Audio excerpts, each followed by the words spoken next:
পৃথিবীতে ফিরেছেন দুই মার্কিন নভোচারী সুনিতা উইলিয়ামস ও বুচ উইলমোর। স্থানীয় সময় মঙ্গলবার ফ্লোরিডার উপকূলে স্পেস এক্সের মহাকাশযানে করে ফিরে আসেন তারা। নভোচারীরা সফলভাবে ফিরে আসায় খুশি ধনকুবের ইলন মাস্ক ও মার্কিন মহাকাশ গবেষণা প্রতিষ্ঠান নাসা। ধন্যবাদ জানানো হয়েছে স্পেস এক্সের ক্রুদের।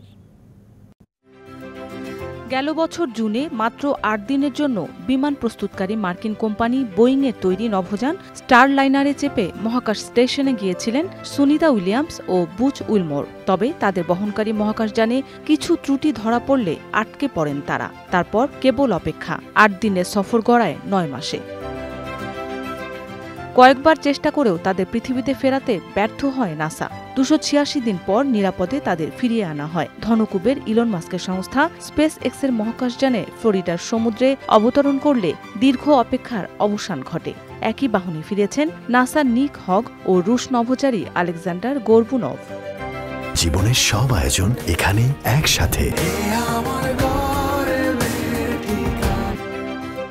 ফ্লোরিডার উপকূলে নেমে আসার পর কিছুক্ষণ সমুদ্রে ভাসছিল নভোচারীদের বহনকারী ক্রু ড্রাগন ক্যাপসুল। ভিডিওতে দেখা গেছে ক্যাপসুলটিকে ঘিরে সাঁতার কাটছে কয়েকটি কৌতূহলী ডলফিন। প্রায় ১ ঘণ্টা পর মার্কিন নৌবাহিনীর একটি উদ্ধারকারী জাহাজ এই নভোচারীদের ক্যাপসুল থেকে বের করে নিয়ে আসে।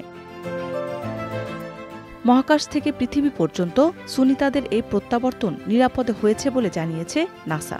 সফলভাবে মহাকাশযানে অবতরণ করায় ধন্যবাদ জানিয়েছেন ইলন মাস্ক। এর আগে মার্কিন প্রেসিডেন্ট ট্রাম্প দ্বিতীয় দফায় ক্ষমতা গ্রহণের পর সুনিতা সহ অন্য নভোচারীদের ফিরিয়ে আনার বিষয়টি দেখভালের দায়িত্ব দেন মাস্ককে। পৃথিবীতে ফিরলেও এখনই পরিবারের সঙ্গে দেখা করতে পারবেন না মহাকাশচারীরা। তাদের রাখা হবে ক্রু কোয়ার্টারে। দীর্ঘদিন শূন্য মাধ্যাকর্ষণে থাকার কারণে তাদের শরীরে বেশ কিছু পরিবর্তন ঘটেছে। সেখানে বেশ কয়েক সপ্তাহ ধরে চলবে তাদের স্বাস্থ্য পরীক্ষা। এরপর সুনিতা ও বুচের সঙ্গে দেখা করার সম্মতি মিলবে। মৌসুমী শান্তা, ডিবিসি নিউজ ডেস্ক।